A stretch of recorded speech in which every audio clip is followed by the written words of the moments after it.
Hey, what is up, everyone? Today we got a pretty unique story. It's narrated by Frederick Surrey. Get cozy and watch till the end, guys. There is a place between the stars where nothing lives. Not the comfortable emptiness of an unoccupied room, and not the gentle silence you find when the world around you falls asleep. This is something else entirely. This is the void, the absolute blackness that stretches between galaxies, a gulf so impossibly vast that light itself grows old trying to cross it.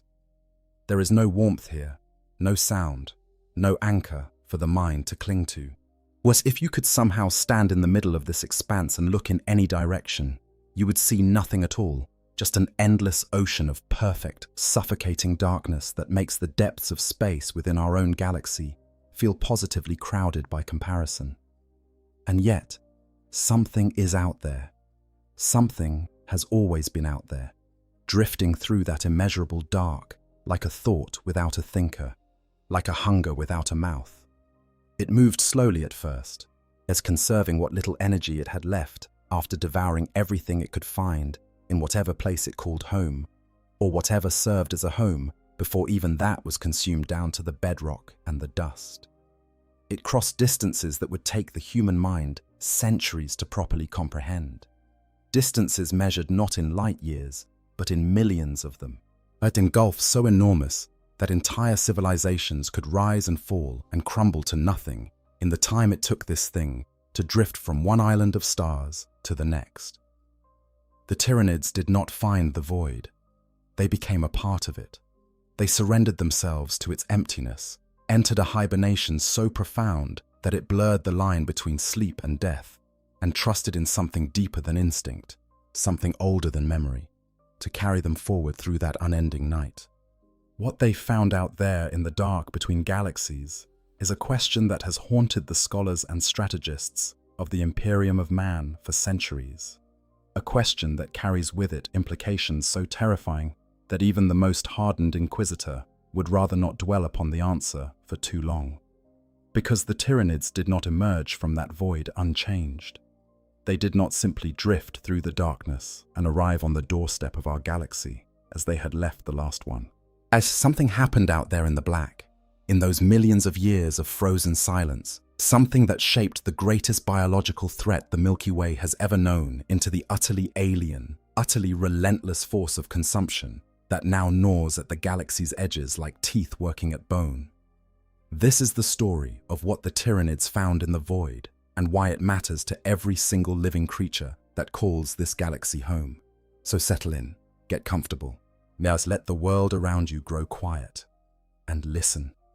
The Milky Way is enormous, 100,000 light years across, give or take, with somewhere between 100 billion and 400 billion stars scattered across its spiraling arms and dense, crowded core.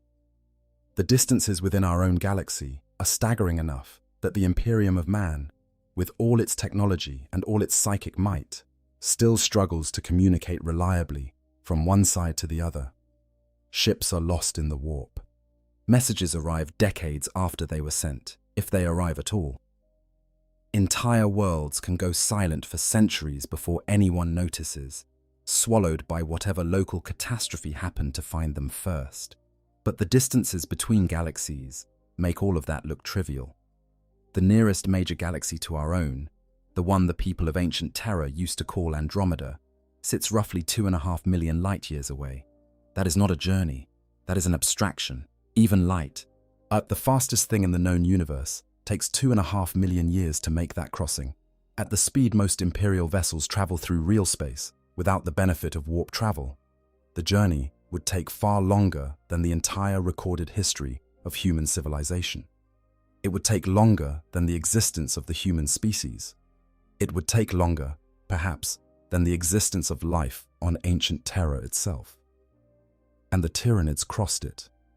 Not quickly, not easily, but they crossed it, carried through that incomprehensible gulf by biological mechanisms that Imperial science still does not fully understand, sustained by reserves of energy and biomass that must have been carefully hoarded across epochs, guided by a collective intelligence so vast and so patient that it could plan in timescales that make even the ancient Necrons seem hasty.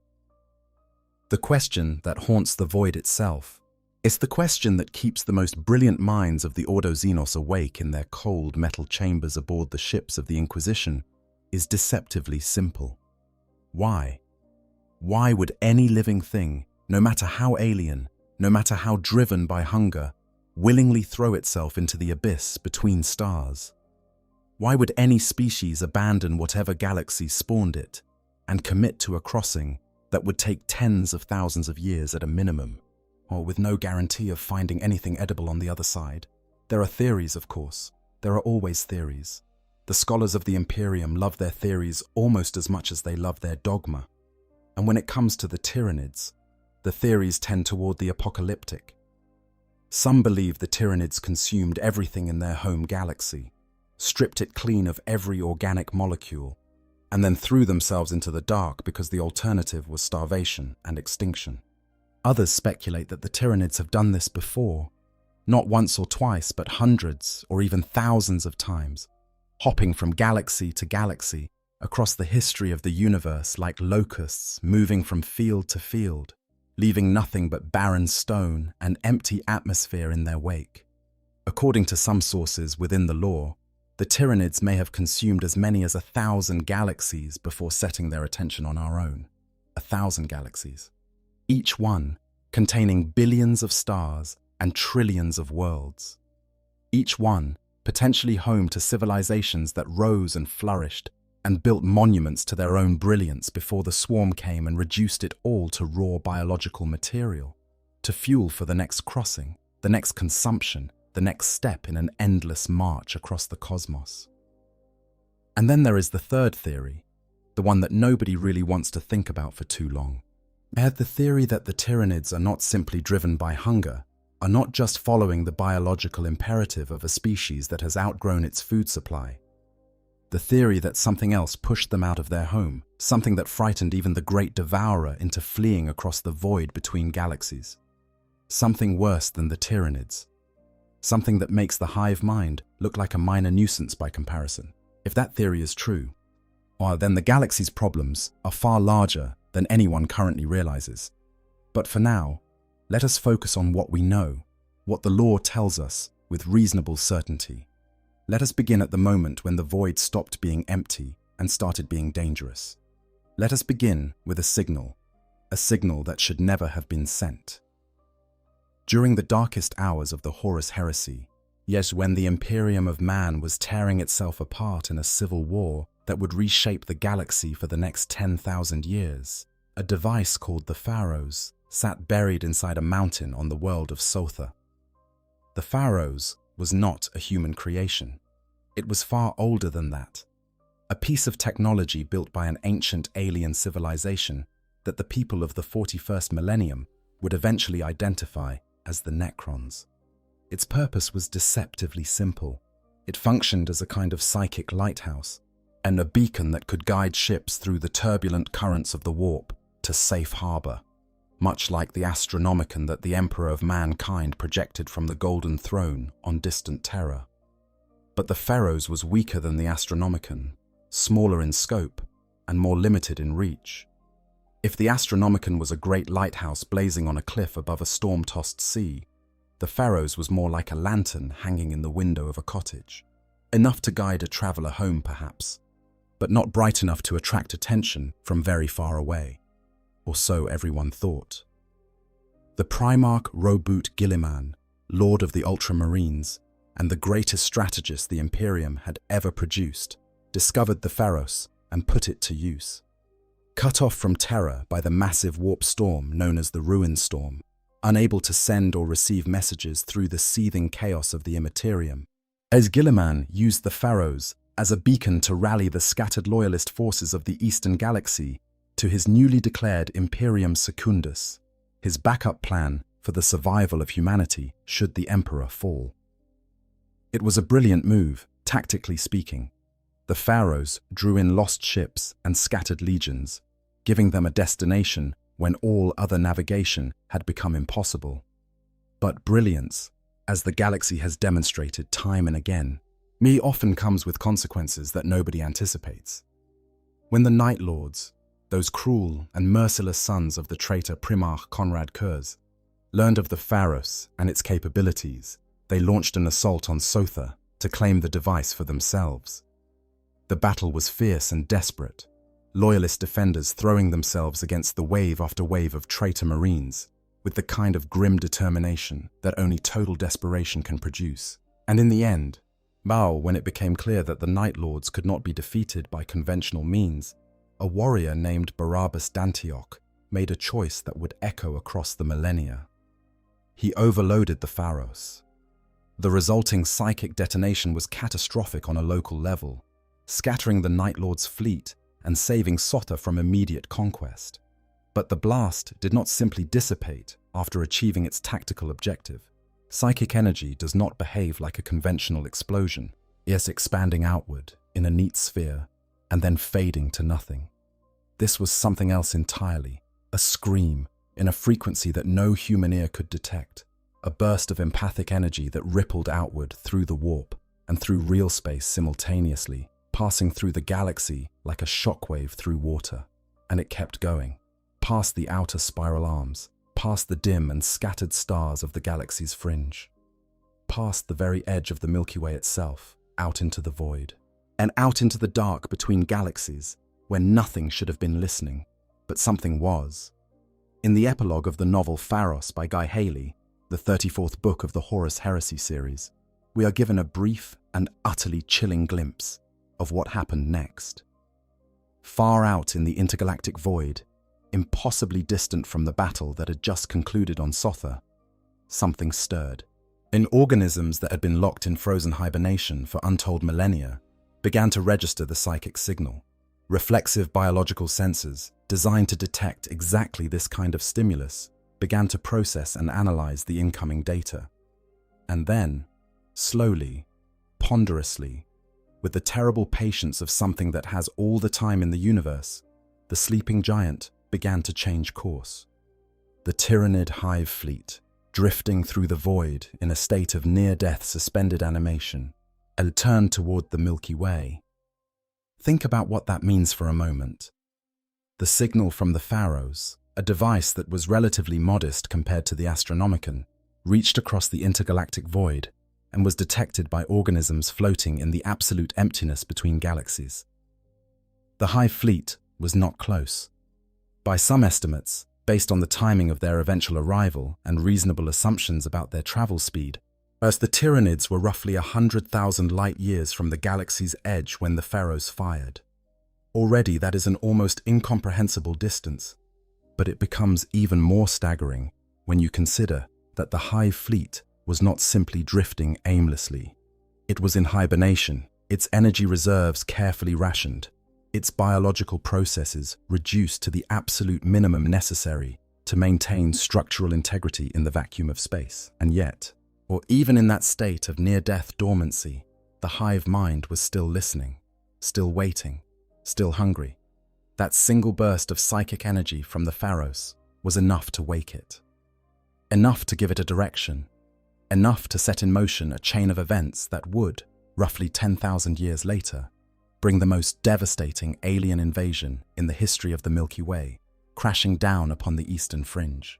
The Tyranids had been searching for food, and the Pharos, but in one catastrophic moment of desperation, had sent up a flare that said, louder and clearer than anything else in the void, "Here we are. Come and eat." Now, before we go further into the history of what happened when the Tyranids finally arrived, we need to understand exactly what we are dealing with. Because the Tyranids are not simply an alien species. They are not an army, not an empire, not a civilization in any sense that the human mind can easily grasp. They are something far more fundamental than any of those things, something closer to a natural disaster than a military force, something that challenges the very assumptions we make about what it means to be alive. Every Tyranid creature, from the smallest ripper swarm that scurries across a battlefield consuming the dead, to the largest bio-titan that strides through cities like a god of annihilation wrapped in chitinous armor, is part of a single organism, not a species, not a collective. A single, unified, impossibly vast living thing called the hive mind. The hive mind is not a creature that you could point to and say, there, that is it. It is not housed in any particular body or located in any specific place. It is a gestalt consciousness, a psychic entity composed of the combined neural activity of trillions upon trillions of individual bioforms, all of them linked together by a psychic network so powerful that it dwarfs anything else in the galaxy. Each Tyranid creature is not so much an individual as it is a cell in a body of incomprehensible size, a neuron firing in a brain that spans light years. The individual bioforms of the swarm have no personality, no desires, no identity of their own. They are tools, weapons, organs in a body that uses them with the same casual efficiency that a human body uses its white blood cells or its digestive enzymes. When a Hormigaunt charges screaming into a line of Astra Militarum defenders, it is not acting out of bravery or rage or even instinct in the way we understand the term. It is simply performing its function, doing the thing it was designed to do, the same way a stomach acid breaks down food without choosing to do so. Consider for a moment the sheer scale of what this means. Every gaunt that scuttles across a ruined battlefield, every towering carnifex that smashes through a defensive wall like it was made of paper, every hive tyrant that strides through the smoke and fire of a dying world, directing the swarm with the cold precision of a surgeon wielding a scalpel, all of them are aspects of the same mind. They do not communicate with each other in the way that soldiers in a human army communicate. They do not shout orders or relay messages or debate strategy. They simply know. The left hand knows what the right hand is doing because they are both the same hand, attached to the same body, directed by the same will. The bioforms themselves are works of terrible biological artistry. Take the hive tyrant, for example. This creature stands several times the height of a human being, encased in layers of chitinous armor that can shrug off bolter rounds and absorb the impact of heavy weapons fire. Its limbs end in claws that can shear through ceramite plate, and its maw is lined with teeth designed to punch through the toughest biological and synthetic materials. But the hive tyrant is more than just a brute. It is a synapse creature of enormous psychic power, a walking command node that channels the will of the hive mind into the lesser organisms around it. When a hive tyrant is on the battlefield, the swarm moves with a coordination and tactical sophistication that has stunned experienced military commanders across every species that has faced them. Then there are the lesser bioforms, as the ones that come in such numbers that they turn the ground itself into a living, surging carpet of chitin and claws. Hormigaunts, bred purely for close quarters assault, pour across no man's land in waves that can number in the millions. Termagants provide a base of ranged fire, their flesh borers launching beetle-like organisms that burrow into the flesh of their targets. Gargoyles fill the sky, turning the air itself into a contested space.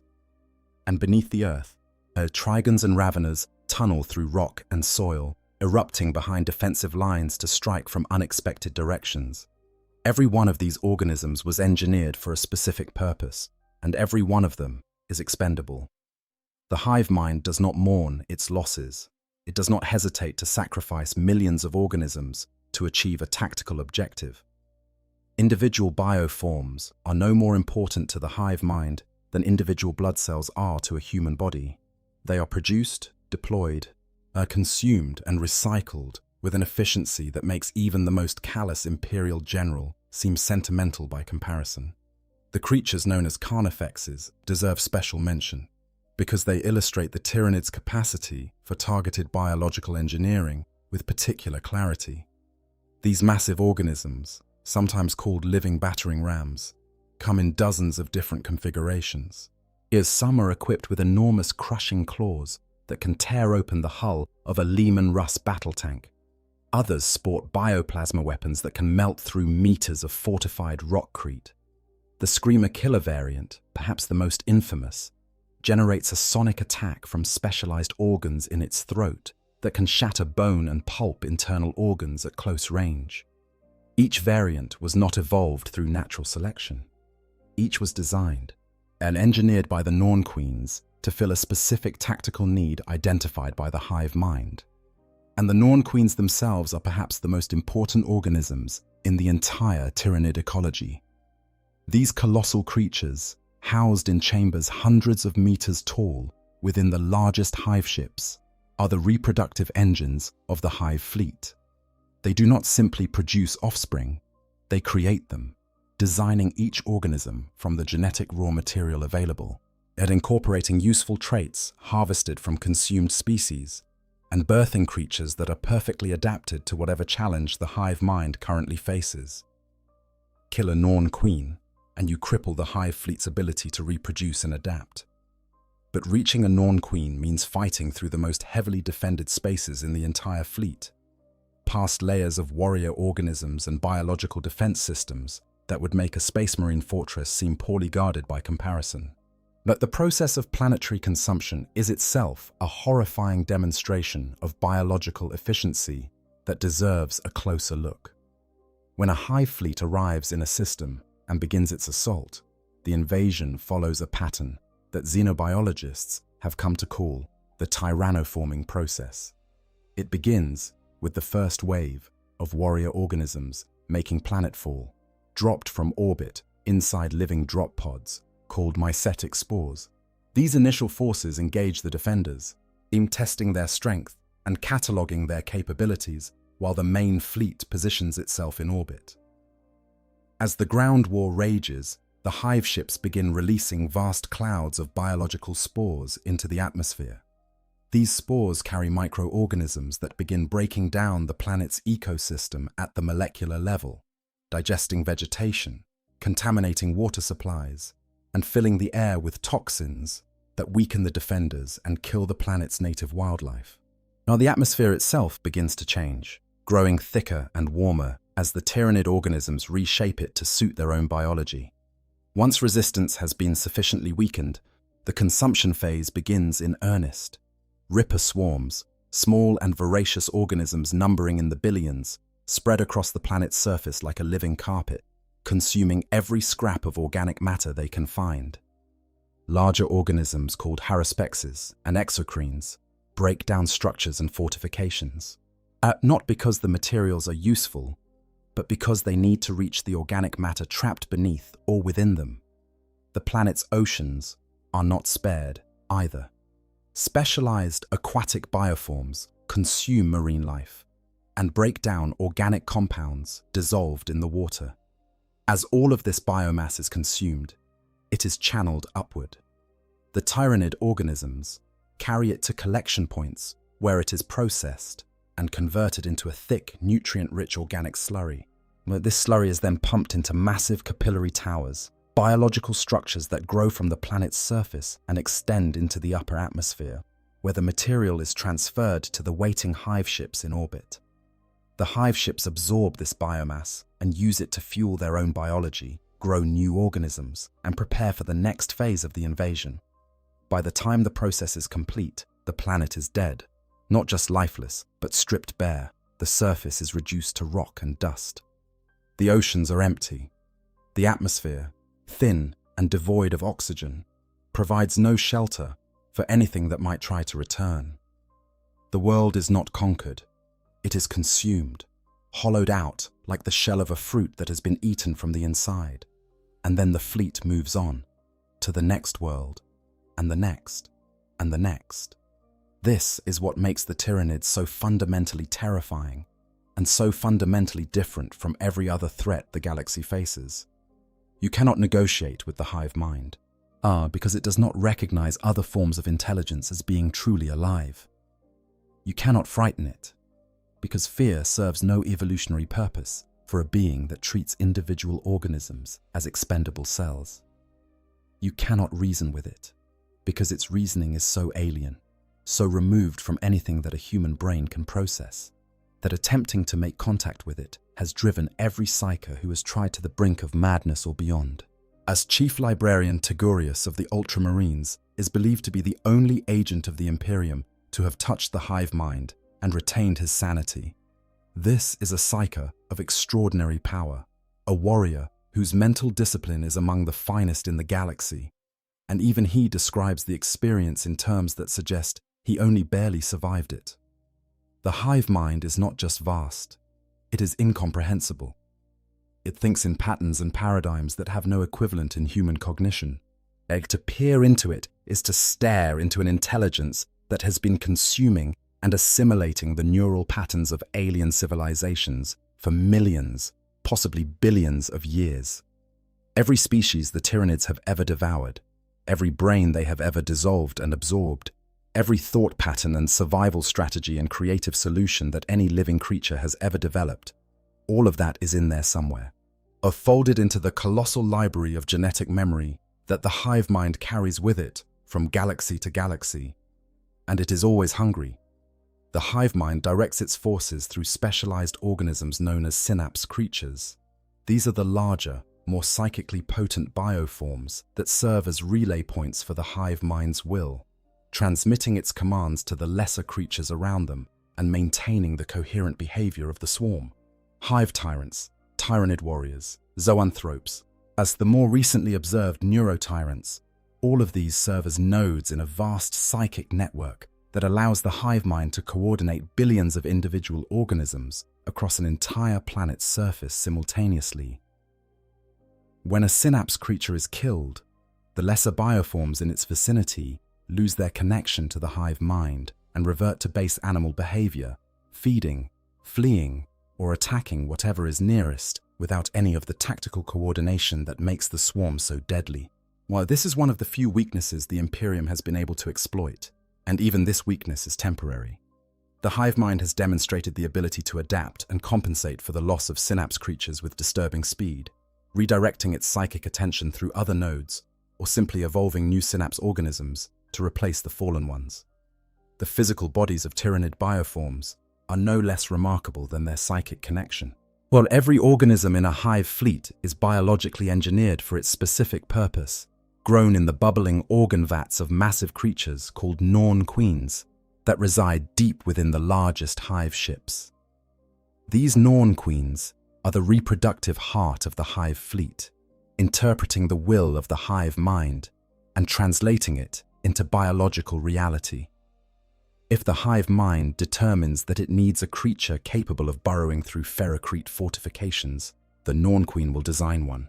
If the swarm encounters an enemy that uses a particular type of energy weapon, the Norn Queen will begin producing organisms with armor specifically adapted to resist that weapon. The Tyranids do not merely evolve, they engineer their own evolution, reshaping their biology in real time to counter whatever threat they are currently facing. This means that no victory against the Tyranids is ever truly complete. Every battle, regardless of who wins, provides the hive mind with information. Every corpse the Tyranids recover, whether it belongs to a human, an Eldar, an Orc, or any other species, is dissolved and analyzed at the genetic level. Useful traits are catalogued and stored. Effective defenses are noted, and solutions are developed. The Tyranids learn from everything they encounter, and they never forget. The biomass itself is the fuel that drives the entire system. Tyranids consume organic matter with an efficiency that borders on the absolute. When a hive fleet invades a planet, it does not simply kill the inhabitants and move on. It devours everything. The people, the animals, the plants, the bacteria in the soil, the organic compounds in the atmosphere. Even the water is broken down and absorbed. By the time a hive fleet is finished with a world, nothing remains but bare rock and thin, lifeless atmosphere. While the planet is stripped so thoroughly that it could take millions of years for natural processes to restore it to anything resembling habitability, this consumed biomass is then recycled. It becomes the raw material from which new bioforms are created, new hive ships are grown, new weapons are developed. The Tyranids waste nothing. Everything they consume becomes fuel for further consumption, a perfect, closed-loop biological machine that turns entire planets into more of itself. This is why they are called the Great Devourer, because that is precisely what they do. They devour everything, always. And they have been doing it for a very, very long time. Now, One of the most fascinating and disturbing aspects of the Tyranid species is how they actually travel through space. Because the Tyranids do not use the warp, they do not build engines or construct ships from metal and ceramite. Every component of a Tyranid hive fleet is biological, are grown from the same genetic material as the warrior organisms that fight on the ground. Their hive ships are enormous living creatures, each one a self-contained ecosystem filled with organ chambers and reproductive vats and weapon systems that are as much a part of the ship's biology as a human's heart is a part of their body. But living organisms, no matter how large or how well engineered, face a fundamental problem when it comes to crossing the distances between stars. The galaxy is enormous, and the void between galaxies is many times larger still. Without some means of faster-than-light travel, a hive fleet would take millions of years to reach its next meal, burning through its energy reserves long before it arrived. The Imperium solves this problem with the warp, punching holes in reality and sliding through a dimension where the normal rules of space and time do not apply. The Elder use the webway, the Eldar use the are an ancient network of tunnels through a subdimension that connects distant points in space. Even the Orcs, with their crude but effective technology, make use of warp travel, trusting in the will of their gods and the sheer belligerence of their species to see them through the dangers of the Imperium. The Tyranids have none of these options. Their biology, while miraculous in many respects, does not interact with the warp in the same way that other psychic species do. They possess enormous psychic power, certainly.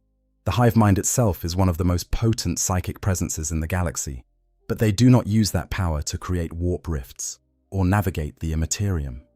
Instead, they have developed something entirely different. The key to Tyranid interstellar travel is a small, unremarkable bioform called the narval.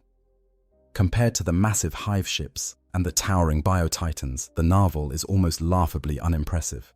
And it is small by the standards of spacefaring organisms. It carries almost no weaponry. Its carapace is thin and fragile, offering little protection against the hazards of void travel. But what the narval lacks in physical presence, it more than makes up for in capability.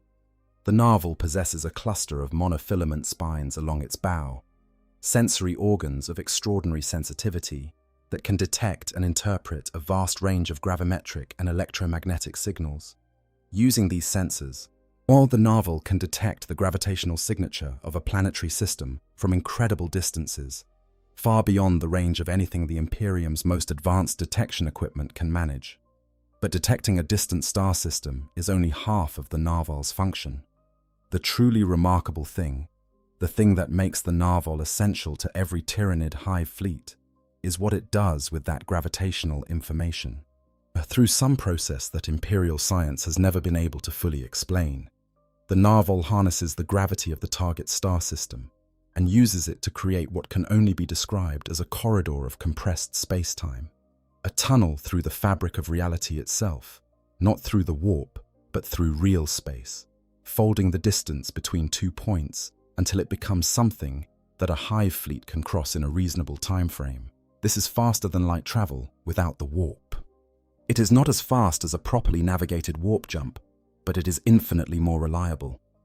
There are no warp storms to dodge, no Geller fields to maintain, no navigators going mad from staring into the raw stuff of the Imperium. The narval simply bends the universe to its will and drags the hive fleet along behind it. There are side effects, of course. The narval's manipulation of gravitational forces does not go unnoticed by the target system. Worlds in the path of an approaching hive fleet often experience earthquakes, tidal disruptions, volcanic activity, and other natural disasters caused by the gravitational distortion of the narval's compressed space corridor. For the defenders of those worlds, these disasters serve as a grim warning, a geological alarm bell announcing that something enormous and hungry is on its way. But by the time the earthquakes start, it is usually already too late. The narval system does have one significant limitation. Strong gravitational forces, like those produced by a star or a large planet at close range, overwhelm the narval's delicate sensory equipment and make compressed space travel impossible. This means that a hive fleet must drop out of faster-than-light travel on the outskirts of a star system, and make the final approach using conventional biological propulsion. This last leg of the journey can take years, even decades, as the fleet moves at sublight speed toward its target. But the hive mind is patient. It has always been patient. A few years is nothing to an intelligence that has been traveling between galaxies for millennia. There is something almost beautiful about the narval's method of travel, in the same way that there is a terrible beauty in a predator perfectly adapted to its environment. The creature does not fight the laws of physics. It works with them, exploiting the fundamental forces of the universe to achieve something that should be impossible for a biological organism. No engine, no fuel, no mechanical components of any kind. Just a living creature, smaller than most Tyranid bioforms, with organs so sensitive that they can detect the gravitational whisper of a star system from light years away, and a biological capacity so extraordinary that it can fold the fabric of space-time itself. Imperial Mechanicus researchers who have studied captured or dead narvals have been unable to fully explain how the creature achieves this effect. The monofilament spines that serve as its sensory array are composed of biological materials that have no equivalent in Imperial or Elder technology. The energy required to create a compressed space corridor, even a small one, should far exceed anything a biological organism could generate. And yet the narval does it, repeatedly, reliably, guiding entire hive fleets across the galaxy with a precision that makes Imperial warp travel look clumsy by comparison. When you combine the narval's gravitational manipulation with the shadow in the warp that accompanies every hive fleet, the tactical picture becomes even more dire. Approaching defenders cannot use warp travel to escape or reposition because the shadow disrupts their navigators. They cannot call for reinforcements because the shadow disrupts their astropaths. And they cannot even detect the approaching fleet until the gravitational side effects of the narval's corridor begin to shake their world apart, by which point the fleet is already in the system and closing fast. It is a system of war that is breathtaking in its completeness.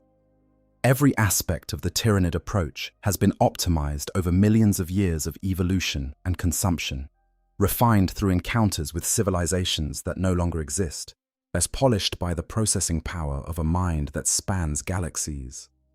The defenders of the Milky Way are not facing an enemy that is learning as it goes. They are facing an enemy that has already learned from prey species that were devoured long before humanity's ancestors climbed down from the trees on ancient Terra.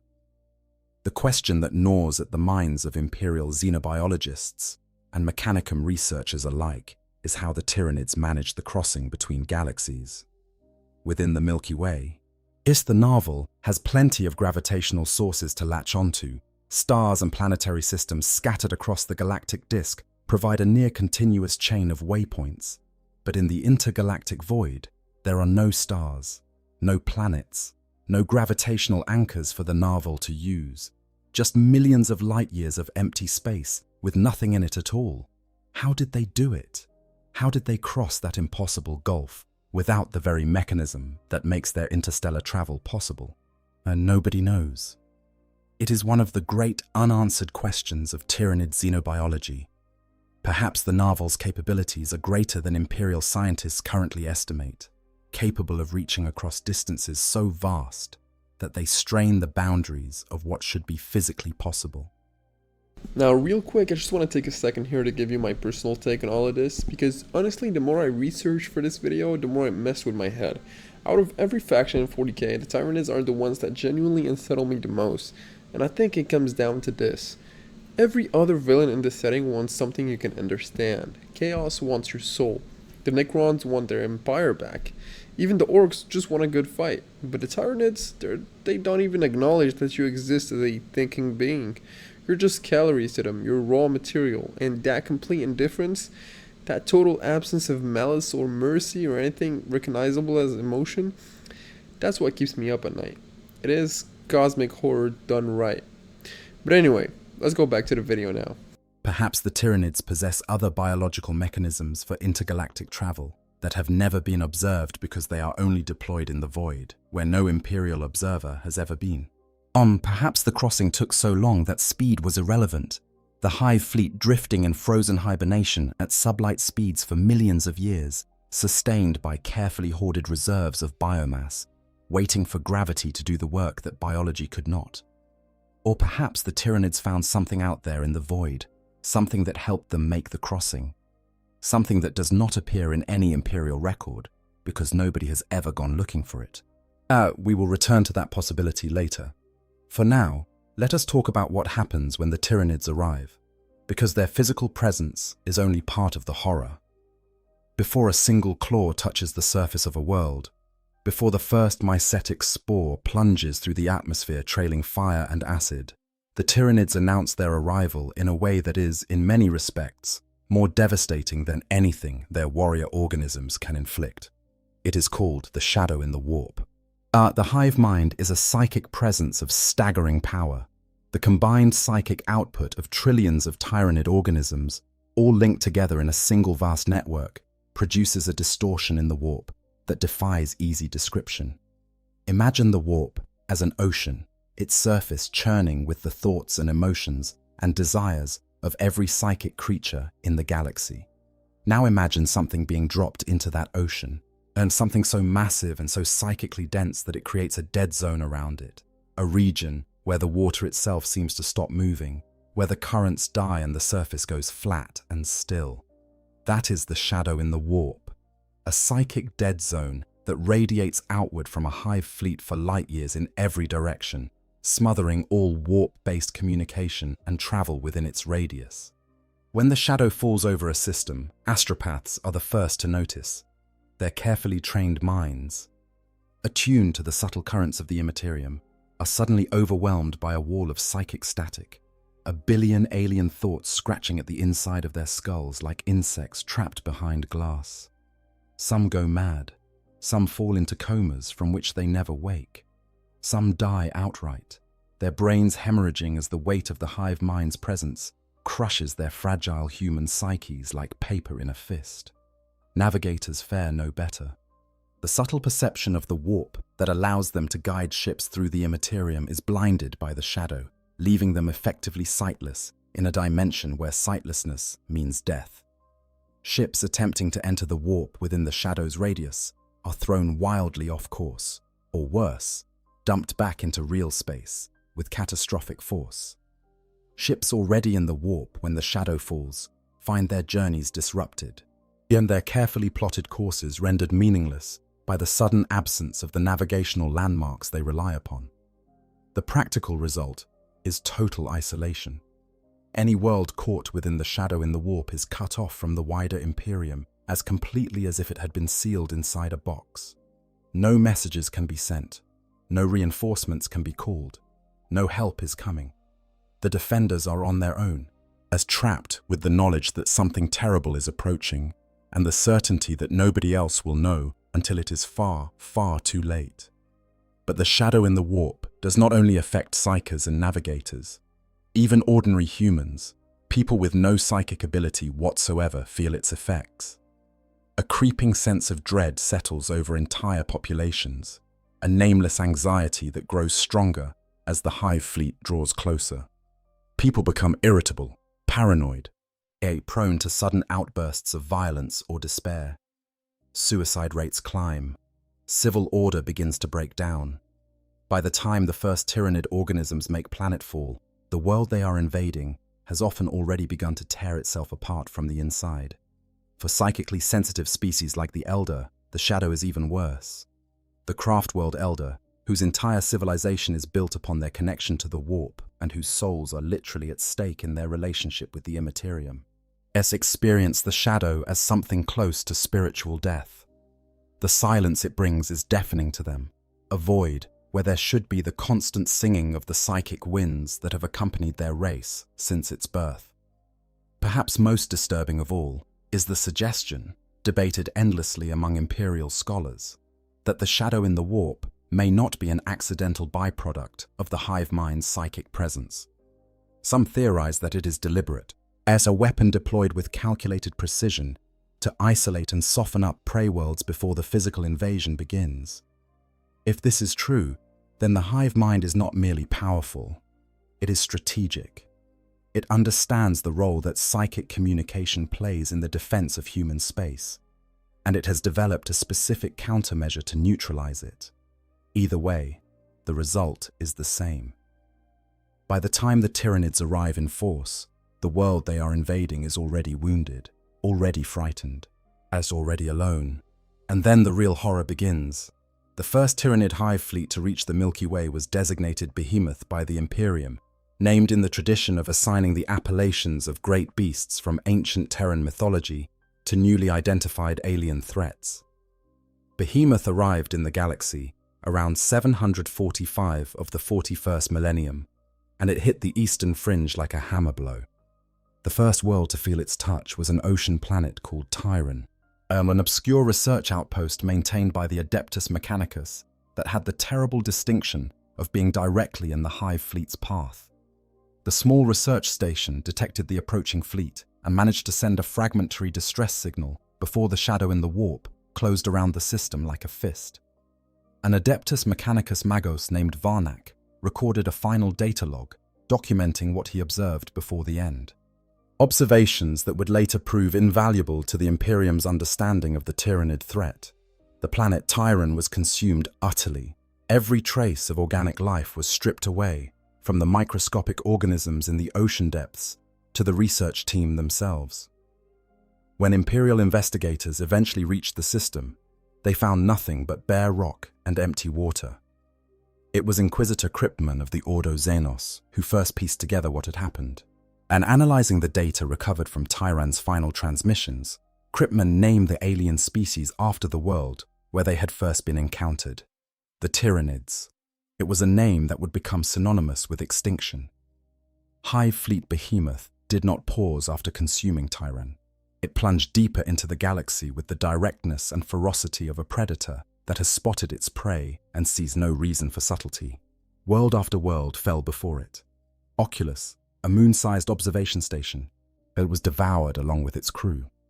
The orc-held world of Jaga saw its green-skinned defenders, warriors who lived for nothing but the ecstasy of combat, overwhelmed and consumed despite throwing their considerable fleet into the fight. The orcs of Jaga fought with the savage fury that characterizes their kind, their warships closing to point-blank range and unleashing devastating broadsides against the bioships of the Hive fleet. It was not enough. The Tyranids absorbed their losses, had recycled the biomass of the fallen, and pressed forward with the relentless inevitability that would become their defining characteristic. Behemoth's path carried it directly toward Ultramar, the stellar empire of the Ultramarines Space Marine chapter, one of the most well-defended and strategically significant regions of the galaxy. The garden world of Prandium, known as the Jewel in Ultramar's crown, was one of the first casualties. This lush and beautiful planet, famous across the Imperium for the breathtaking beauty of its forests and gardens, was consumed so thoroughly that even its atmosphere was stripped of organic compounds. The world that had been considered one of the wonders of the Imperium was reduced to a lifeless husk in a matter of days. Chapter Master Marneus Calgar of the Ultramarines recognized the enormity of the threat and made the strategic decision to draw the line at Macragge itself. Is the chapter's homeworld and the capital of Ultramar. It was a gamble of incredible proportions. If Macragge fell, the most powerful Space Marine chapter in the Imperium would be destroyed, and the Tyranids would have an open path into the heart of the galaxy. The Battle of Macragge was among the most devastating engagements in the Ultramarines' storied history. The Hive Fleet descended upon the planet's defenses with everything it had. Mycetic spores rained from the sky like a living meteor shower, each one carrying warrior organisms that boiled out onto the surface to engage the defenders. Calgar personally led the defense, adapting his strategies on the fly, as the conventional tactics prescribed by the Codex Astartes proved inadequate against an enemy that did not think or fight like anything the Imperium had ever encountered. The initial space battle was catastrophic. Imperial Navy vessels, built to fight against the warships of other civilizations, found themselves facing opponents that did not behave like ships at all. The bioships of the Hive fleet absorbed punishment that would have crippled a conventional vessel, their organic hulls regenerating damage even as new wounds were inflicted. They fought not with broadside guns and torpedo salvos, but with massive tendrils that could envelop and crush a cruiser, with acid that could eat through void shields and armored hulls. As with swarms of smaller organisms that functioned as living boarding torpedoes, latching onto Imperial ships and chewing through their hulls to reach the crew within. On the ground, the fighting was even worse. Calgar deployed his forces to the polar fortresses of Macragge, heavily fortified positions that represented the strongest defensive points on the planet's surface. The Tyranids threw themselves against these defenses in waves that seemed to have no end, and the ground before the walls became a carpet of dead organisms, piled so high that subsequent waves used the bodies of the fallen as ramps to climb the fortifications. Bolter fire, plasma blasts, flamer bursts, all the weapons in the Ultramarines' considerable arsenal were deployed and found wanting against an enemy that simply did not stop coming. The Swarm Lord, perhaps the deadliest single organism in the entire Tyranid swarm, was deployed against Calgar personally. This unique creature, a hive tyrant of unprecedented size and psychic power, is believed to be the hive mind's finest tactical creation, an organism that combines superhuman physical capability with strategic brilliance that rivals the greatest generals in the galaxy. Calgar faced the Swarm Lord in single combat among the ruins of his world's defenses, and though the Chapter Master's courage and skill were beyond question, even he was pushed to the very limits of his abilities by this alien monstrosity. In the end, yes, it was a combined effort of the Ultramarines, the Imperial Navy, and reinforcements from the Tempestus fleet that broke Behemoth's back. The Emperor-class battleship Dominus Astra charged into the heart of the Tyranid fleet and detonated its warp drives, creating a catastrophic vortex that consumed both the ship and the bulk of the Hive fleet. On the surface, the fighting continued for much longer, as the surviving Tyranid organisms, cut off from the synapse network of the destroyed Hive ships, continued to fight on base instinct for weeks after the fleet was broken. The First Tyrannic War was over. Hive fleet Behemoth was destroyed as a coherent force. The Imperium had won, but the cost was staggering. The Ultramarines had suffered casualties that would take centuries to replace. Entire worlds lay dead and barren, and Inquisitor Kryptman, the man who had first identified the Tyranid threat, was already sounding a warning that fell on deaf ears. Behemoth, he argued, but was not the whole of the Tyranid race. It was barely a taste, a probing attack, a single finger extended to test the defenses of a galaxy that the hive mind had only just discovered. The Imperium, exhausted and relieved, chose to believe the worst was over. It was wrong. Roughly 250 years after the destruction of Behemoth, with the memory of the First Tyrannic War fading into the kind of comfortable historical distance that encourages complacency, as a second Hive fleet entered the galaxy. This one was designated Kraken, and it was different from Behemoth in almost every meaningful way. Where Behemoth had been a blunt instrument, a single massive fleet driving straight toward its target, with no subtlety whatsoever, Kraken was something far more sophisticated. It did not enter the galaxy as a single entity. Instead, it split into multiple smaller tendrils, dozens of individual fleet elements that attacked across a wide front, hitting many worlds simultaneously and making it impossible for the Imperium to concentrate its forces against any single point of attack. This was tactical evolution. The hive mind had learned from Behemoth's defeat. It had analyzed the strategies the Imperium used, noted the weaknesses those strategies exploited, and developed countermeasures. Behemoth's single-minded drive toward the center of the galaxy had made it predictable. Kraken was anything but. The tendrils of Hive Fleet Kraken struck across a huge swath of the eastern fringe, overwhelming planetary defenses that had been designed to resist a concentrated attack from a single direction. Worlds fell in quick succession. Among the first to be consumed were Sotha, the very world where the Pharos device had sent its fateful signal so many millennia earlier, along with Miral, Graia, and Radnar. But the shadow in the warp that accompanied Kraken's advance was broader and more diffuse than Behemoth's had been, covering a much larger volume of space and isolating entire sectors from astropathic communication before the first Tyranid organisms even reached their targets. Kraken also demonstrated a far more sophisticated use of Genestealer infiltration. Where Behemoth had relied almost entirely on direct assault, overwhelming its targets through sheer biomass and ferocity, Kraken employed fifth-column tactics that exploited the infrastructure of the worlds it targeted. Genestealer cults that had been quietly growing on dozens of worlds for generations, their hybrid members embedded in positions of power and influence throughout Imperial society, rose up in coordinated insurrections that tore the defenses of their host worlds apart from the inside, even as the hive fleet descended from above. The most devastating of Kraken's assaults was the attack on craft-world Iyanden, one of the greatest Eldar craft worlds and home to a population of millions. The Tyranid swarm that struck Iyanden was so massive that it blotted out the stars around the craft world, creating a darkness that was both physical and psychic as the shadow in the warp closed over the Eldar's home like a shroud. The fighting was apocalyptic. Eldar warriors battled Tyranid organisms through the graceful corridors and sweeping domes of their ancient vessel, defending every inch of their home with a ferocity born of desperation and the knowledge that there was nowhere to retreat to. Iyanden was saved, but barely. The arrival of the exiled Prince Iriel and his corsair fleet tipped the balance at the last possible moment, breaking the Tyranid assault from within and driving the swarm back. But the cost was almost unimaginable. Perhaps 4/5 of Iyanden's population perished in the fighting.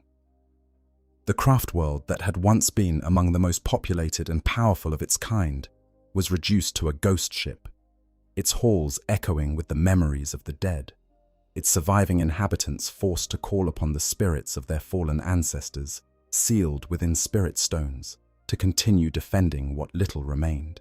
But the tragedy of Iyanden carries a particular weight because of what it reveals about the Tyranids' impact on the galaxy's psychic ecosystem.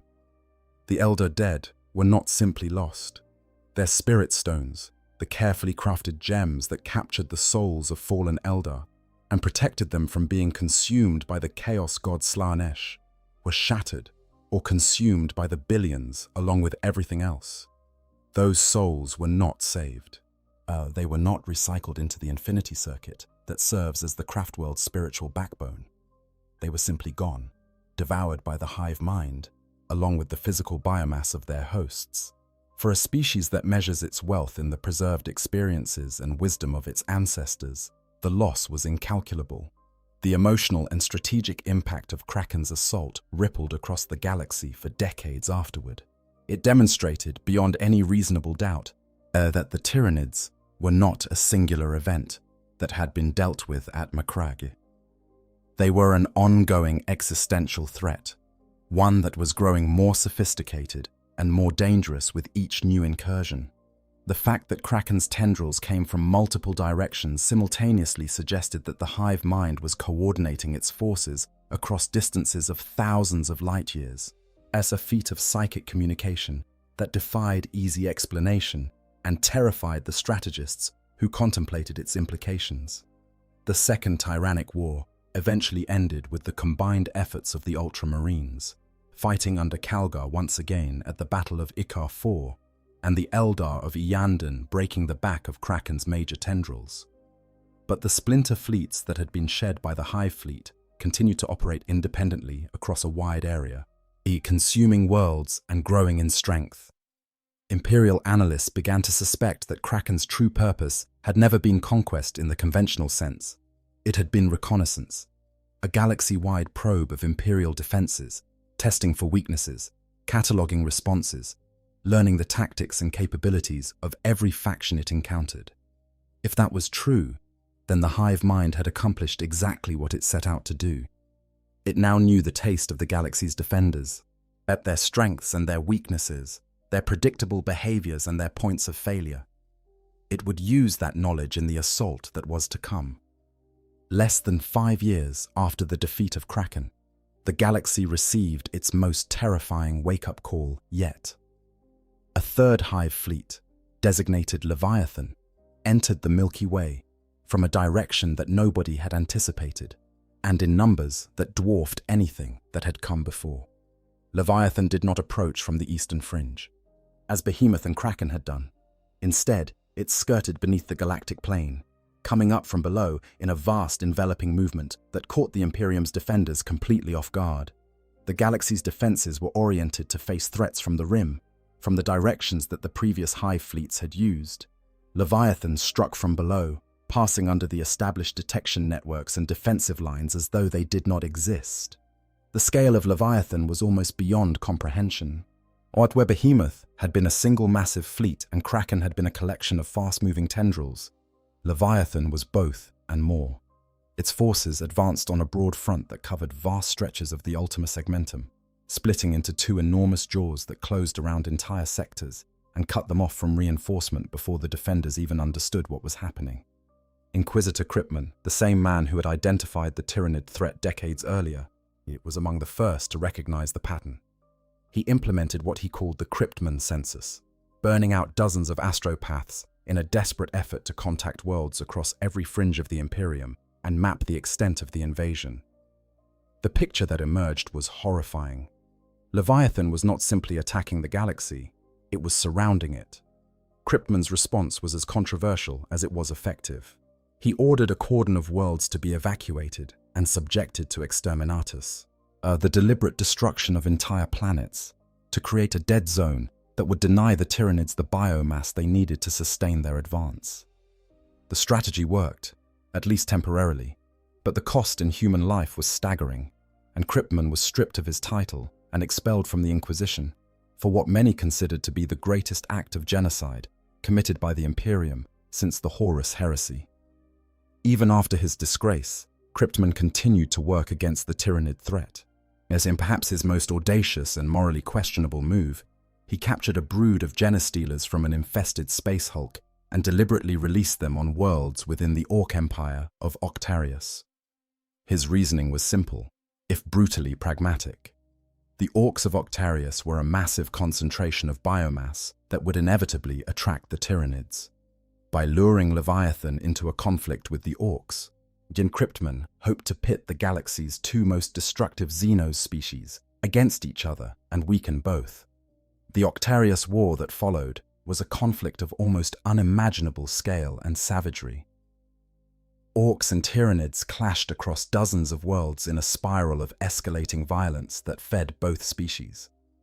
The Orcs grew larger and more powerful with each battle, their biology responding to the constant warfare with the characteristic growth and aggression that defines their kind. Their boss organisms swelled to enormous proportions, driven to new heights of ferocity by the challenge of fighting an enemy that never retreated, never surrendered, and never stopped coming. For the Orcs, the Octarius War was something close to paradise, an endless fight against a worthy opponent, and their collective psychic energy surged with delight at the prospect. The Tyranids, in turn, consumed the fallen and used the biomass to breed ever more specialized warrior organisms. As with every orc that was dissolved in the digestion pools, the hive mind gained access to the greenskins' extraordinary biology. Orc DNA, already a marvel of biological engineering in its own right, provided the Norn Queens with raw material for experimentation. New bioforms appeared, organisms that were tougher, more aggressive, and more resilient than anything the Tyranids had previously deployed. It was an arms race measured in bodies, yet a feedback loop of violence that showed no signs of ending, and the terrifying possibility existed that whichever side eventually won would emerge from the conflict stronger than ever before, an even greater threat to the rest of the galaxy. The broader strategic implications of Cryptman's gambit were debated furiously within the halls of power. He had saved billions of Imperial lives in the short term, but the long-term consequences were potentially catastrophic. If the Tyranids won the Octarius War, they would emerge gorged on Orc biomass and strengthened by the genetic material they had absorbed, more dangerous than ever. If the Orcs won, their kind would be riding the crest of the greatest fighting spirit surge in their species' history, led by war bosses who had been hardened in combat against the most relentless enemy in the galaxy. Either way, the winner would turn their attention outward, and the galaxy would face a threat that Cryptman's intervention had, if anything, made worse. Meanwhile, Leviathan continued to press its assault on the Imperium across a dozen other fronts. One of its most significant targets was Baal, the homeworld of the Blood Angels Space Marine chapter, a desert world orbiting a bloated red sun that had served as the Blood Angels' fortress monastery for 10 millennia. What the devastation of Baal was one of the most emotionally charged battles in recent Imperial history, pitting one of the most beloved and tragic Space Marine chapters against the ultimate expression of biological warfare. Commander Dante, the chapter master of the Blood Angels and the oldest living Space Marine in the Imperium, rallied not just his own chapter, but every successor chapter descended from the Blood Angels' gene line. The Sanguinary Brotherhood, as this coalition was known, represented one of the largest concentrated deployments of Space Marines since the Horus Heresy. Warriors from the Flesh Tearers, the Angels in Carmine, the Lamenters, and dozens of other successor chapters answered Dante's call, converging on Baal to defend the legacy of their Primarch Sanguinius against the Swarm. The battle was desperate beyond words. The Tyranid swarm that descended on Baal was of a scale that defied conventional military assessment. The sky over the desert world turned dark as bioships blotted out the light of Baal's sun, and the surface became a nightmare of close-quarters combat as wave after wave of Tyranid organisms crashed against the Blood Angels' defenses. Dante himself fought at the forefront, his ancient golden armor splashed with ichor, his axe and his pistol never resting as he carved a path through the alien tide.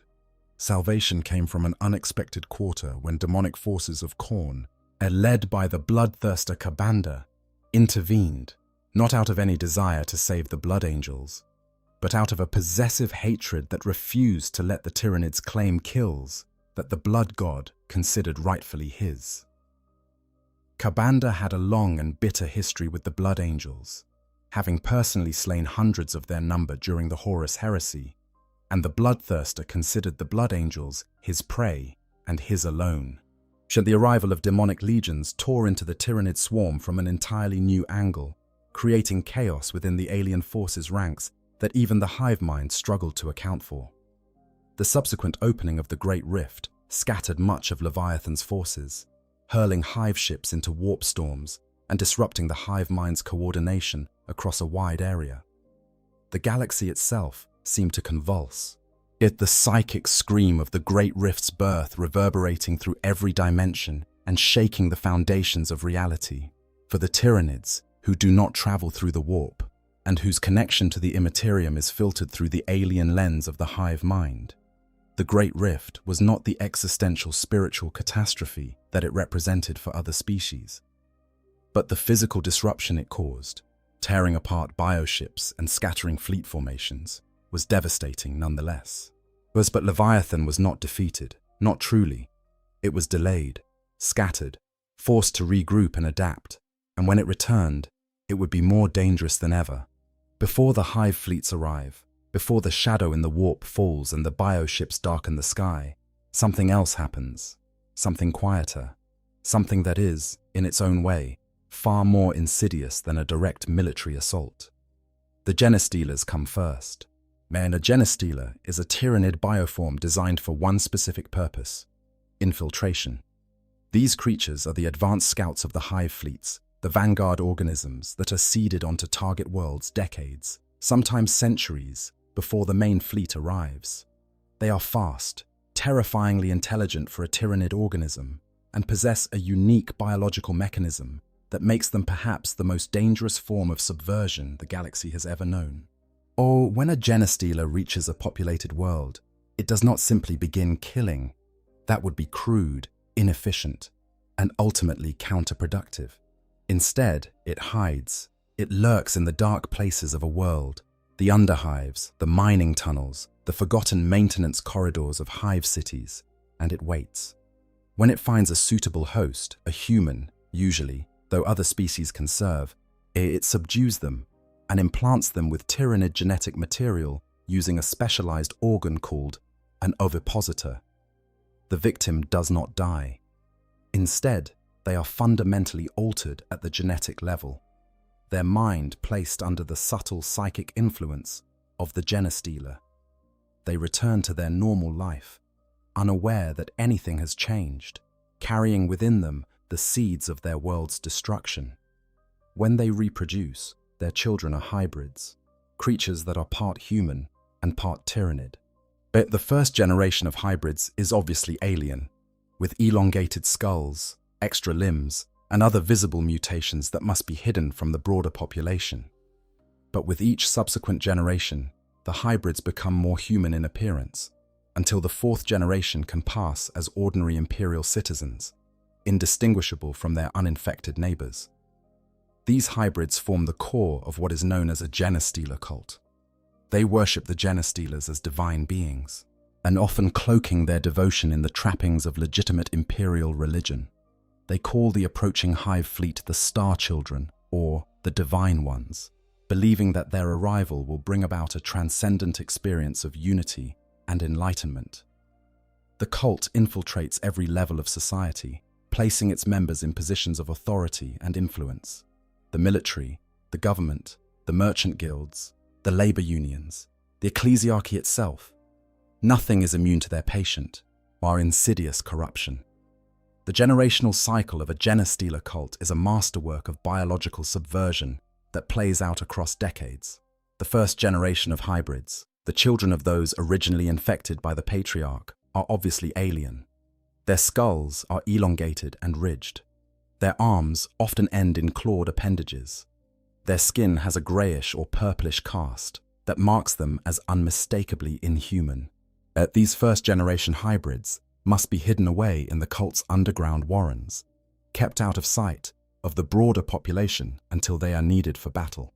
The second generation is still visibly alien, but less so than the first. Their features are a disturbing blend of human and Tyranid, close enough to human to function in society's margins, but still too obviously different to pass unnoticed in a crowd. These become the cult's acolytes and enforcers, the armed wing that protects the cult from discovery and punishes any who might betray its secrets. By the third generation, the hybrids are predominantly human in appearance.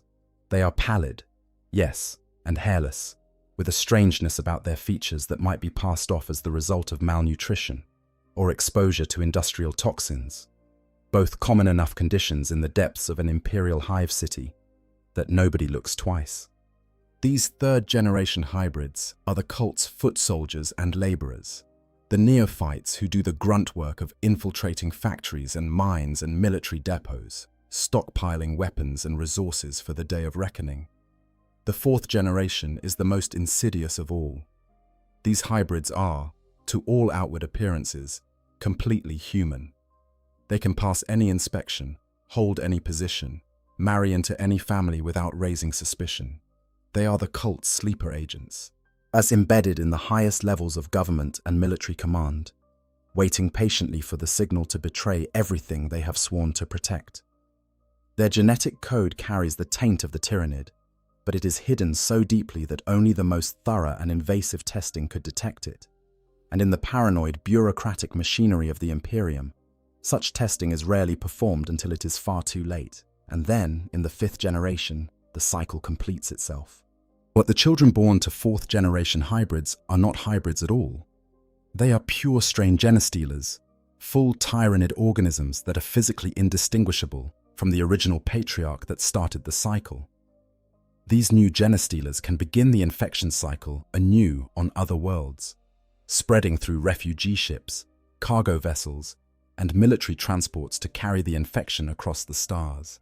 The cult grows slowly, carefully, over the course of generations, and it recruits from the desperate and the disenfranchised, the workers who labor in crushing poverty and see no hope in the rigid hierarchy of the Imperium.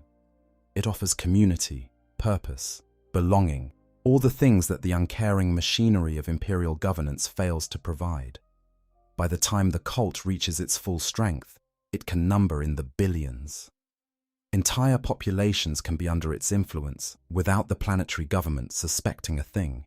And then, when the hive fleet finally approaches, when the shadow in the warp begins to fall, and the ground itself begins to shake from the Narval's gravitational manipulation, the Genestealer patriarch activates the cult. All at once, on every continent, in every city, the faithful rise up. They pour out of their hidden warrens, armed with stolen weapons and improvised tools, tearing apart the very defenses that are meant to protect the world from the approaching swarm. The Planetary Defense Forces, already reeling from the psychic disruption of the shadow, find themselves fighting a war on two fronts, besieged from above by a Xenos horror and from within by their own citizens. The Day of Ascension, as the cultists call it, is the culmination of generations of patient preparation. Every cult member has been waiting for this moment, the moment when the Star Children descend from the heavens and elevate their faithful servants into divine communion. That the cultists fight with an ecstatic ferocity born of absolute religious conviction. They believe, truly and deeply believe, that they are fighting for their own salvation. Mothers send their children into battle with prayers of joy on their lips. Workers who have spent their lives in silent, grinding misery throw themselves at fortified positions with smiles on their faces because they know that death is just the threshold of ascension. The tragedy of the Genestealer cults is one of the most quietly horrifying aspects of the Tyranid lore. These are not villains in the traditional sense. They are victims, people whose biology has been hijacked by an alien parasite, whose capacity for choice has been subverted at the genetic level, who have been manipulated into loving their own destruction. The miners who form the backbone of most cults are already the most downtrodden members of Imperial society, are ground down by a system that treats them as disposable resources. The cult offers them the only kindness many of them have ever known, a sense of family, of purpose, of belonging to something greater than themselves. That the something greater turns out to be a cosmic predator that will consume them along with everything else is perhaps the cruelest irony in a universe that specializes in cruel ironies. Or when the Hive fleet finally arrives in force and the Hive mind's full psychic weight crashes down upon the planet, the cultists experience a moment of terrible clarity. The brood mind, the psychic gestalt that has bound the cult together across generations, is suddenly overwhelmed and subsumed by the vastly more powerful presence of the Hive mind itself. Many cultists die immediately from the psychic shock. Their brains unable to process the alien torrent of information that floods through their neural pathways. Others are freed, briefly, from the control that has governed their lives since birth, and for the first time, they see the truth with unclouded eyes. What they see is not salvation. What they see is a swarm of chitinous nightmares descending from a darkened sky, consuming everything in their path with mechanical efficiency. What they see is their own children, their grotesque hybrid offspring, being absorbed into the swarm alongside the human citizens they have been fighting. What they see is the truth that the Star Children were never gods. They were parasites, and the faithful were never beloved. They were bait. By the time the main Tyranid forces make planetfall, the world is already in chaos. Its defenses are shattered, its communications are severed, its population is panicking, and the cult members, as those faithful servants who have waited so patiently for the arrival of their gods, who have dreamed of the day of ascension when they will finally be united with the Star Children in glorious communion, they are consumed along with everyone else. Because the Tyranids do not have allies, they do not have worshippers, they do not have servants, they have food. The Genestealer cults are nothing more than a tool, a biological mechanism for softening up target worlds. And when that tool has served its purpose, it is dissolved in the digestion pools along with everything else. The cultists who spent their lives in devoted service to the swarm learn the truth of their devotion in the last moments before the acid dissolves them. The Star Children they worshipped are not gods. They are predators, and the faithful were never chosen. They were seasoned. This is what the hive mind found in the void, among other things. Not just a mechanism for traveling between the stars, but a strategy for conquering them. The Genestealer cult system is a masterpiece of biological warfare, a method of subversion so elegant and so thorough that it turns the very structure of civilization against itself. It exploits the social dynamics of intelligent species, weaponizing their need for community and belonging, transforming it into a tool of self-destruction. One wonders, how many other galaxies fell to this strategy before the Milky Way? How many civilizations were hollowed out from the inside before the Tyranids even arrived in force? How many species worshipped their own extinction and called it salvation? Now, there is another figure in this story, one who saw the Tyranids in the void long before anyone else, and whose testimony provides some of the most compelling evidence for the sheer scale of the threat. His name is Sarek, and he is the last of the Silent Kings. To understand Sarek, you need to understand the Necrons. 60 million years before the rise of humanity, the Necrontyr were a mortal species, cursed with short and painful lives, who made a deal with godlike beings called the Satan to gain immortality. The price of that immortality was their flesh. The Necrontyr were transformed into the Necrons, their organic bodies replaced with undying metal shells, their souls consumed by the very gods they had trusted. Sarek, as the leader of the Necrontyr, bears the ultimate responsibility for this transformation. It was his decision that doomed his people to an eternity of soulless metal existence. After leading a rebellion against the Satan, shattering their former masters into fragments and imprisoning them, Sarek ordered the Necrons into a great sleep. They would slumber in their tomb worlds for 60 million years, waiting for the younger races of the galaxy, the Elder, the Orcs, the eventual rise of humanity, to weaken and destroy each other through the natural processes of war and decay. When they awoke, the galaxy would be theirs for the taking. But Sarek did not sleep with his people. He severed the command protocols that gave him direct control over the Necron race and went into self-imposed exile in the intergalactic void, carrying with him legions of his own Sarachan dynasty in stasis crypts. While his reasons were complex, penance certainly for what he had done to his people, but also purpose. Out there in the void, away from the galaxy and its petty conflicts, Sarek pursued objectives that remain unclear to this day. Some believe he was searching for a way to reverse the process of biotransference, to find a method of restoring the Necrons to organic life. Others speculate that he was preparing the way for the Necrons' eventual reconquest of the galaxy, building infrastructure and establishing outposts in the void that could be used when the time came. Whatever his original mission, it was interrupted by the Tyranids. Sarek encountered the approaching hive fleets during his travels through the intergalactic void.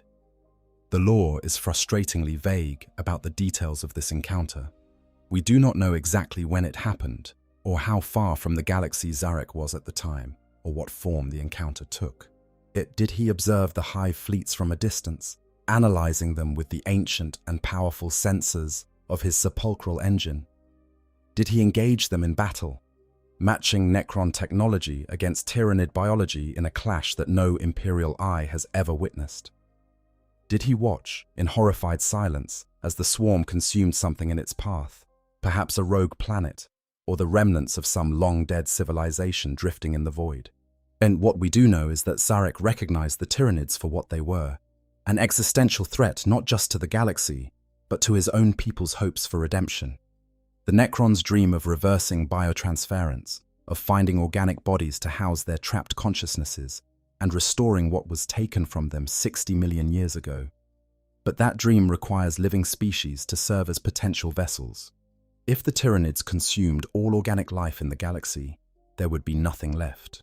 There are no bodies to inhabit, no species to study or manipulate. The Necrons would be trapped in their metal shells forever, rulers of a barren galaxy with nothing left to rule, and no hope of ever being more than machines. The irony of Sarek's situation is profound and worth dwelling on.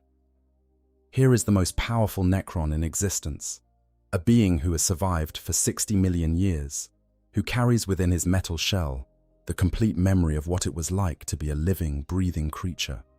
Who remembers the warmth of sunlight on organic skin, and the sound of his own breathing, and the taste of food, and the touch of another hand? He is the only Necron who fully retained his memories through biotransference, and that makes him the most tortured being in the galaxy. He remembers everything that was taken from him, everything he gave up in pursuit of immortality, and he carries that memory as a burden that has not lightened in all the millions of years since. And now the Tyranids threaten to make that burden eternal. If the hive mind succeeds, if it strips the galaxy of all organic life, then the dream that has sustained Sarek across the ages, the dream of restoration, of returning to flesh, of being alive again in the truest sense of the word, dies forever. The Necrons would endure, certainly. Their bodies are effectively indestructible, and the Tyranids have shown little interest in consuming worlds that contain no organic matter. But they would endure as ghosts in machines, conscious beings trapped in metal prisons with no hope of release and nothing left to fight for. This is why Sarek broke his exile, not out of altruism, not to save humanity or the Eldar or any other species, but because the Tyranids threaten the only thing that gives his existence meaning. This realization drove Sarek to break his self-imposed exile and return to the galaxy in 744 of the 41st Millennium. Yet he came back to find a galaxy very different from the one he had left. His people were scattered and disoriented, many of their tomb worlds damaged or destroyed over the millennia. The younger races had swarmed across territories that the Necrons considered rightfully theirs. The warp was bleeding into real space through the Great Rift, tearing the galaxy in half. And the Tyranids were already here. Sarek began working to unite the Necron dynasties against the Tyranid threat, thus traveling from tomb world to tomb world, awakening his sleeping people and rallying them to a cause that transcended their ancient rivalries and petty territorial disputes. This was no easy task. The Necron dynasties had been sleeping for 60 million years, and many had suffered damage to their stasis systems that left their inhabitants disoriented, their memory banks corrupted, their personalities fragmented. Some tomb worlds had been destroyed entirely, their occupants lost forever. And others had awoken to find their worlds claimed by human colonists or orc settlements, requiring military action before the dynasty could be fully restored. More troubling still were the questions that surrounded Sarek himself. The Lexicanum and other scholarly sources note that there are unexplained gaps in Sarek's story. It is unclear exactly when he first witnessed the Tyranids, or how he chanced to encounter them in the vast emptiness of the intergalactic void. Moreover, and it is unclear from which dynasty Sarek originally hailed, and few memories of his rule before biotransference can be recalled by any living Necron. Those who question Sarek on these matters are taken by the Triarch Praetorians and are never seen again. When the Silent King meets Necrons for the first time, they join him without hesitation, as if compelled by some force beyond mere loyalty or tradition.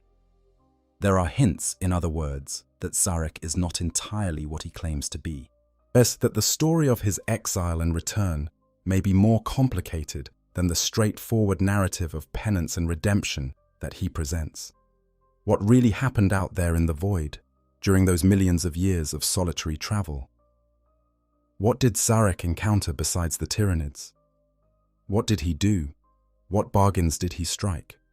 What knowledge did he acquire that he now keeps hidden even from his own people? These questions remain unanswered, and their implications are troubling. And he also demonstrated a willingness to cooperate, however temporarily and reluctantly, with other species against the common enemy. Most notably, during the Gehenna campaign in 955 of the 41st Millennium, Sarek allied with the Blood Angels Space Marine chapter to defeat a Tyranid force that threatened both their interests. The alliance was tense, distrustful, and born entirely of necessity. The Blood Angels, under the command of Commander Dante, agreed to fight alongside the Necrons only because the Tyranid threat was immediate and overwhelming.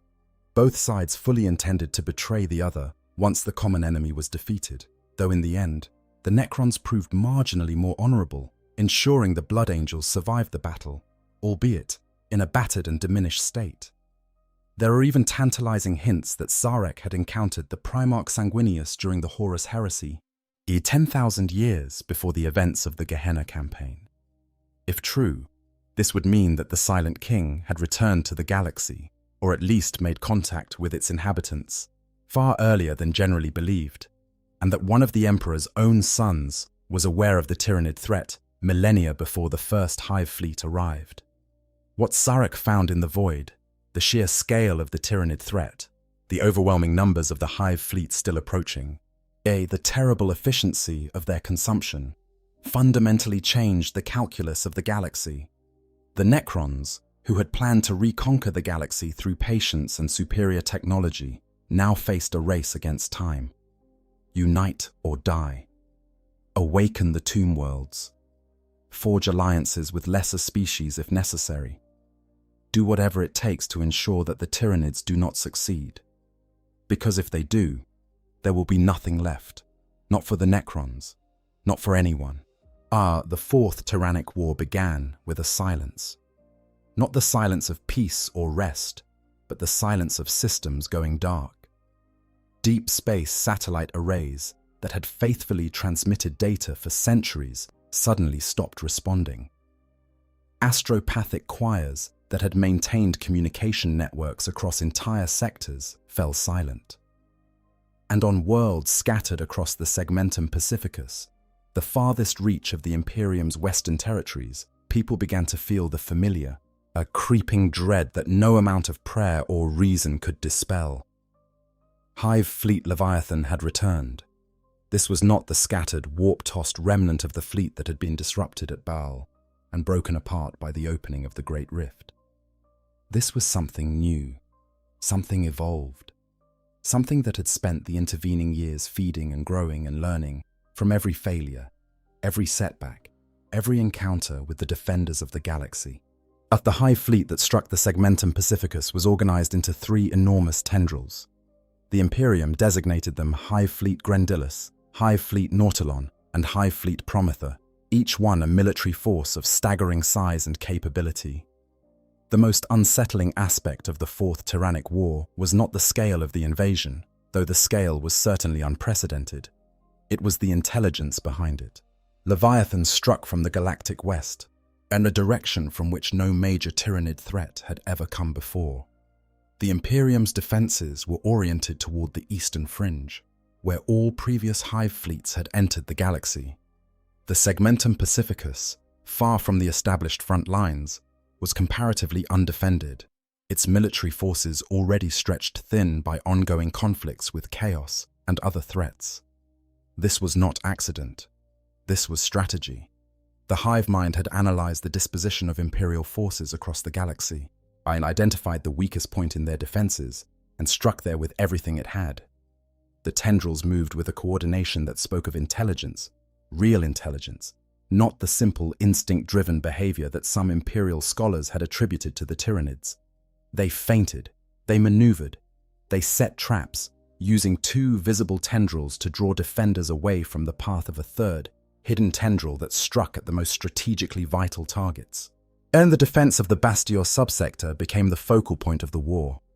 Lord Solar Leontus, one of the most senior military commanders in the Imperium, established his headquarters there and began coordinating the largest Imperial military response since the Indomitus Crusade.